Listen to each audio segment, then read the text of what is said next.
నమస్కారం, సమాజజ్యోతి న్యూస్ కు స్వాగతం. ఇవాళ ముఖ్యాంశాలతో ప్రారంభిద్దాం. ఆదిలాబాద్ పంజాబ్ చౌక్ ముక్తాపూర్ బస్టాండ్ ఇందిరమ్మ కాలనీలో రోడ్లు అక్రమాలకు మున్సిపల్ అధికారులు బుల్డోజర్లతో తొలగించారు. అక్రమాలపై చట్టపరమైన చర్యలు తప్పవని హెచ్చరించారు. ఆదిలాబాద్ ఢోబీ కాలనీలో మహాలక్ష్మి ఆలయ పూజలు, ముక్తాపూర్లో పోచమ్మ విగ్రహ ప్రతిష్టాపన కార్యక్రమంలో ఎమ్మెల్యే పాల్వాయి శంకర్ పాల్గొని ప్రత్యేక పూజలు నిర్వహించారు.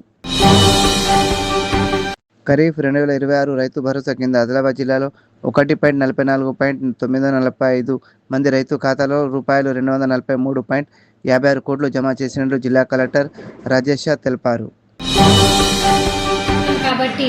వర్షాకాలం నేపథ్యంలో ఆదిలాబాద్లోని 49 వార్డులలో నీరు నిల్వ ఉండకుండా ముందస్తు చర్యలు చేపట్టాలని మున్సిపల్ చైర్పర్సన్ బండారి అనుష సతీష్ అధికారులను ఆదేశించారు.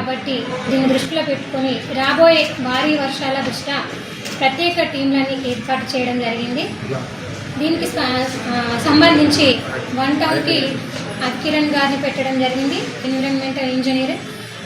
అలాగే 2 టౌన్ ఆదిలాబాద్ రామ్నగర్ సిసిఎస్ బృందం డ్రాగ్ డంగ్ రోమా సహాయంతో తనిఖీలు చేపట్టింది. గోడం ఆకాష్ నుంచి 13 ప్యాకెట్లతో 39 గ్రాములకు గంజాయిని పోలీసులు స్వాధీనం చేసుకున్నారు. సారంగపూర్ మండలం ఆరేపల్లి గ్రామంలో తాండాలో 90 లక్షల కేంద్ర నిధులతో సీసీ రోడ్లు, డ్రైనేజ్ పనులకు నిర్మల్ ఎమ్మెల్యే ఎల్లంటి మహేశ్వర్ రెడ్డి శంకుస్థాపన చేశారు. భైంసా అర్బన్ కేజీబీబీలో 80 లక్షలతో చేపట్టనున్న అదనపు మౌలిక వసతుల పనులకు ఎంపీ గోడెం నాగేష్, ఎమ్మెల్యే రామారావు పటేల్ కలిసి శంకుస్థాపన చేశారు. భైంసా అర్బన్ కేజీబీపీలో 80 లక్షలతో చేపట్టనున్న అదనపు మౌలిక వసతుల పనులకు ఎంపీ గోడెం నాగేష్, ఎమ్మెల్యే రామారావు పటేల్ కలిసి శంకుస్థాపన చేశారు. 7 సన్నధాన్యం రకాల ప్రభుత్వం బోనస్ ప్రకటించడంతో విత్తనాల డిమాండ్ పెరిగింది. ఆసిఫాబాద్ జిల్లాలో రైతులు విత్తనాల కోసం విక్రయ కేంద్రాలకు డిపోల చుట్టూ తిరుగుతున్నారు. మొదలు ఎమ్మెల్యే రామారావు పటేల్ ఆధ్వర్యంలో భైంసాకు చెందిన సుమారు 60 మంది యువకులు బీజేపీలో చేరారు. MP Godam Nagesh, MLA party కండువా కప్పి వారిని ఆహ్వానించారు. కరీంనగర్ కొత్తి రాంపూర్లో మద్యం మత్తులో అతివేగంగా బైకు నడిపిన యువకుడు మహిళను ఢీకొట్టాడు. ప్రమాదంలో మహిళ కాలు విరగగా బైకర్ కూడా గాయపడ్డాడు. పోలీసులు కేసు నమోదు చేసి దర్యాప్తు చేస్తున్నారు. నిజామాబాద్ జిల్లా ఇందల్వై మండలంలో మంత్రి ధనసారి అనసూయ సీతక్క, ఎమ్మెల్యే ఆర్ భూపత్ రెడ్డి పలు బీటీ రోడ్లు శంకుస్థాపన చేసి గిరిజన గురుకుల కళాశాలలో నూతన హాస్టల్, కిచెన్, డైనింగ్ హాళ్లను ప్రారంభించారు.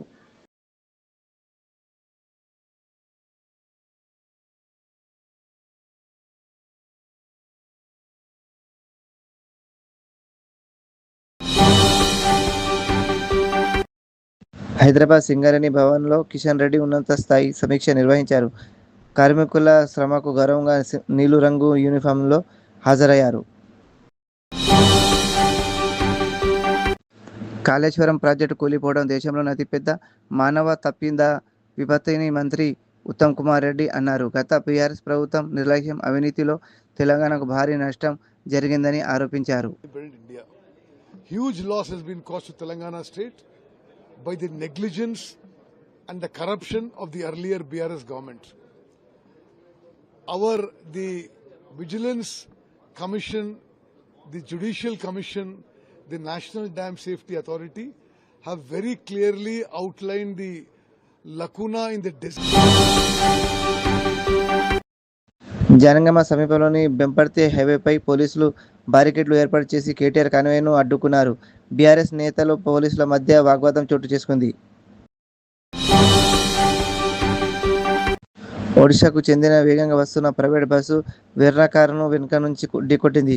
చెన్నై నుంచి హైదరాబాద్ వెళ్తున్న వారిలో 4 మృతి చెందగా ఒకరి పరిస్థితి విషమంగా ఉంది. సంగారెడ్డి జిల్లా నిజాంపూర్ చౌరస్తా వద్ద కంటైనర్ లారీ, కారు, ట్రాక్టర్ 3 బైక్లను ఢీకొట్టింది. వాహనాలు నుజ్జునుజ్జు కాగా ప్రయాణికులు స్వల్ప గాయాలతో బయటపడ్డారు. నల్గొండ జిల్లా చిట్యాల మండలం పెద్దకాపర్తి వద్ద విజయవాడ హైదరాబాద్ హైవేపై బస్సు, హుందియా వెర్నా కారుకు ఢీకొన్నాయి. ఒకే కుటుంబానికి చెందిన 4 మృతి చెందగా 5 గాయపడ్డారు. సూర్యాపేట జిల్లా కోదాడలోని రంగా థియేటర్ సమీపంలో దుకాణంలో ఎల్పీజీ గ్యాస్ నింపుతుండగా పేలుడు సంభవించింది. ప్రాణ నష్టం జరగకపోగా పోలీసులు కేసు నమోదు చేసి దర్యాప్తు చేపట్టారు. ఫాతిమా కాలేజ్ అంశంపై అక్బరుద్దీన్ అవేసి స్పందిస్తూ ఒక విద్యా సంస్థను కూల్చివేత మరో 100 నిర్మిస్తానని అన్నారు. బెదిరింపులకు తగ్గేది లేదని స్పష్టం చేశారు. मेरे सर पर छत रहे न रहे, छाल के नीचे बिठाकर पढ़ा लूंगा मैं अपने बच्चों को, लेकिन तुम्हारे सामने झुकने वाला नहीं। तुम डराते हो, धमकाते हो मुझे अपने इक़्तिदार और अपनी कलम की जुम्बिश से कि तुम्हारी इमारत को गिरा देंगे, तुम्हारे स्कूल को खत्म कर देंगे। अरे बहुत आए खत्म करने वाले, खत्म करने की अगर तुमने ताकत। బిక్నూర్ టోల్ ప్లాజా వద్ద రోడ్డు ప్రమాదంలో గాయపడిన వారిని చూసిన ప్రభుత్వ సలహాదారు షబ్బీర్ అలీ తన కారును ఆపి ఆసుపత్రికి తరలించారు. తక్షణ చికిత్స అందించాలని వైద్యులను ఆదేశించారు. భువనగిరి వివా హోటల్ సమీపంలో జరిగిన రోడ్డు ప్రమాదంలో షాబుపూరి రాజ్ ఛాతీకి గాయాలయ్యాయి. కొంపల్లిలోని కిమ్స్ ఆసుపత్రికి తరలించగా అత్యవసర విభాగంలో చికిత్స అందిస్తున్నారు. బీఆర్ఎస్కు దూరం కాగానే తనను మర్చిపోతున్నారంటూ సిహెచ్ మల్లారెడ్డి చేసిన వ్యాఖ్యలను చర్చనీయమయ్యాయి. కొంతకాలంగా పార్టీ కార్యక్రమాలకు దూరంగా ఉండడంతో రాజకీయ వర్గాల్లో ఆసక్తి నెలకొంది. హర్యానా దోపిడీ కేసులో నిందితుడిగా ఆరోపణలు ఎదుర్కొంటున్న పాత నేరస్తుడు యశ్వంత్ను చంపాపేటలో హర్యానా పోలీసులు అదుపులోకి తీసుకున్నారు. విచారణ కోసం హర్యానాకు తరలిస్తున్నారు. అర్హులు దరఖాస్తు చేసుకుంటే 48 గంటల్లోనే రేషన్ కార్డులు అందిస్తామని మంత్రి పొన్నం ప్రభాకర్ తెలిపారు. ఓఆర్ఆర్ పరిధిలో 1,00,000 ఇందిరమ్మ ఇల్లు, 2 లక్షల ఒంటరి మహిళలకు పింఛన్లు ఇస్తామన్నారు. ఇవాళ మీ అందరికీ తెలుసు 10 ఏళ్ళు రేషన్ కార్డు కూడా తిరిగిను, రేషన్ కార్డు రాలే. ఇవాళ రేషన్ కార్డు ఎవరికైనా రానందుకు ధైర్యంగా మళ్ళీ చెప్తానా, ఎవరికైనా రేషన్ కార్డు అర్హతతో రాకపోతే మా బాధ్యత ఇవాళ అప్లై చేసుకొని 48 గంటల రేషన్ కార్డు ఇస్తామని చెప్తాను. ఎన్నికలో లేకపోతే ఇంకోదో రాజకీయం కొరకు కాదు, ఎవరికి అర్హత ఉంటే వాళ్లకు 48 గంటల రేషన్ కార్డు ఇచ్చే బాధ్యత ఈ ప్రభుత్వం మాట చెప్తాను.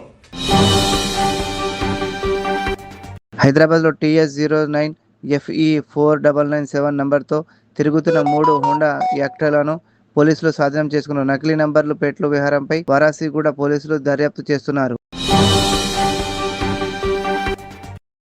15 ఏళ్ల వయసులో టీమిండియా తరపున అరగ్రటం చేసిన వైభవం సూర్యవంశీ డెబ్యూ క్యాప్ అందుకున్నారు. ఈ సందర్భంగా సీనియర్లతో జరిగిన ఫిన్నీ మూమెంట్ ఆకట్టుకుంది. पहले चीज़ है कि फैमिली के लिए और तेरे लिए बहुत प्राउड मोमेंट है और वो लोग तेरे लिए बहुत पीछे मेहनत करे होंगे जैसे तूने बोला है, तो बहुत प्राउड फील होता है. और एक चीज 61 ఏళ్ల ఆమిర్ ఖాన్ తన ప్రియాసి గౌరీ స్ప్రాటాను వివాహం చేసుకున్నారు. సన్నిహితాల మధ్య జరిగిన వేడుకలో కొత్త జంట డ్యాన్స్ చేస్తూ సందడి చేసింది.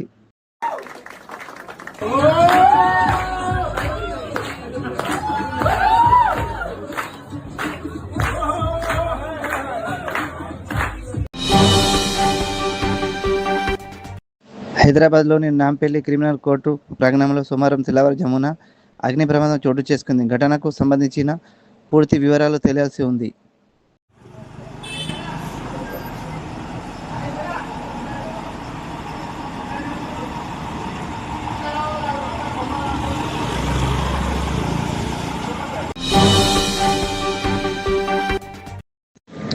నాంపల్లి క్రిమినల్ కోర్టు ప్రధాన భవనంలో 3వ అంతస్తులో అర్ధరాత్రి భారీ అగ్ని ప్రమాదం జరిగింది. 2 ఫైర్ ఇంజన్లతో మంటలు అదుపు చేసి రికార్డులు రూములను వ్యాప్తించకుండా అడ్డుకున్నారు.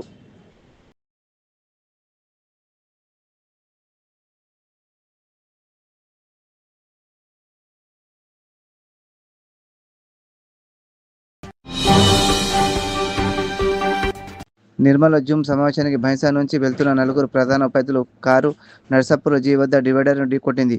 వాహనం దెబ్బతిన్న 4 సురక్షితంగా బయటపడ్డారు. అమర్చింత పట్టణంలోని శ్రీ శ్రీ ఆంజనేయ స్వామి దేవాలయ నిర్మాణానికి దాతలు ముందుకు రావడం మంచి శుభ పరిమాణమని మాజీ అడ్వకేట్ జనరల్ దేశాయ్ ప్రకాష్ రెడ్డి అన్నారు. అమర్చింత ఆత్మకూరు పట్టణ మండల కాంగ్రెస్ నూతన అధ్యక్షులను మంత్రి వాకంటి శ్రీహరి హైదరాబాద్ మంత్రి క్వార్టర్స్లో సన్మానించారు. పార్టీ అభివృద్ధికి కృషి చేయాలని సూచించారు. Amarchinta silk handloom weavers producer company tailoring unit ను మాజీ advocate general DC Desai Prakash Reddy ప్రారంభించారు. కంపెనీకి షెడ్ ఉచితంగా అందిస్తానని తెలిపారు. సమగ్ర శిక్షణ ఆధ్వర్యంలో ఉమ్మడి జిల్లాలో ఎంపిక చేసిన 520 ప్రభుత్వ పాఠశాల సామాజిక తనిఖీలు కొనసాగుతున్నాయి. సిఈఎస్ఎస్ బృందాలు విద్యాశాఖ కార్యక్రమాలకు మౌలిక వసతులను పరిశీలిస్తున్నాయి. ప్రకటన మరియు భాగస్వామ్య అవకాశాల కోసం మీరు మాతో కనెక్ట్ కావాలని చూస్తున్నట్లయితే మీరు ఇక్కడ ఇచ్చిన సమాచారం ప్రకారం మమ్మల్ని సంప్రదించవచ్చు. For more news updates, please subscribe our Samay Jyoti news channel.